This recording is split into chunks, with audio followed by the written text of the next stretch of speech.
Welcome to అత్తగారి ఇంటి వంటలు.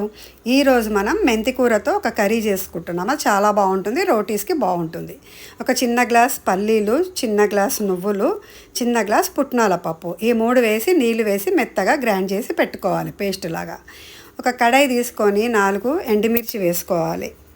ఎండుమిర్చి వేసుకొని ఎల్లిపాయలు ఒక 10 ఎల్లిపాయలు వేసుకొని ఇందులో వేయించుకోవాలి. ఇవి 2 వేయించుకున్న తర్వాత నేను ఒక పెద్ద బంచ్ మెంతి కూర తీసుకున్నాను. ఆ మెంతి కూర మంచిగా శుభ్రంగా కడిగి నీళ్ళు లేకుండా గట్టిగా పిండేసేయాలి. మొత్తం కూర సన్నగా కట్ చేసింది ఇందులో వేసేసి మనము ఫ్రై అయిపోవాలి. మొత్తము నీరు లేకుండా ఇనికించేసేయాలి మెంతి కూరని. మొత్తము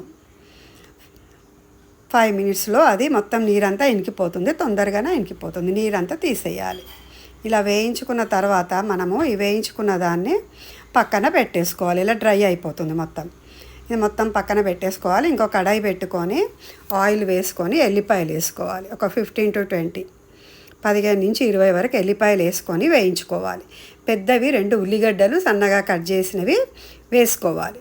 ఈ 2 మంచిగా ఫ్రై అయిపోయిన తర్వాత మనం చేసుకున్నాం కదా పేస్ట్, ఆ పేస్ట్ ఇందులో వేసుకోవాలి. నువ్వులు, పల్లీలు, పుట్నాలు 3 కలిపి వేసుకున్నాం కదా, ఆ పేస్ట్ ఇందులో వేసుకొని మంచిగా వేయించుకోవాలి.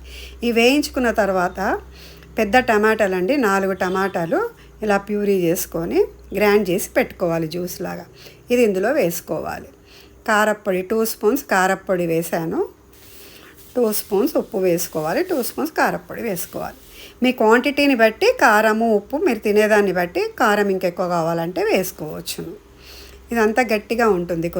కొద్దిగా ఇప్పుడు వాటర్ వేయాలి. ఇందులో వాటర్ వేస్తే మంచిగా గ్రేవీ లాగా అవుతుంది. ఇలాగా ఈ గ్రేవీ అంతా మంచిగా ఉడికిపోవాలి. ఆయిల్ అంతా పైకి రావాలి.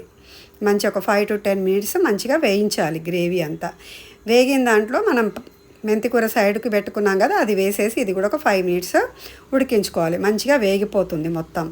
పైనుంచి మనము కొద్దిగా గరం మసాలా పౌడర్ వేసుకోవాలి. ఒక 1/2 teaspoon garam masala powder వేసుకోవాలి. కొద్దిగా హాట్ వాటర్ వేయాలి పైనుంచి.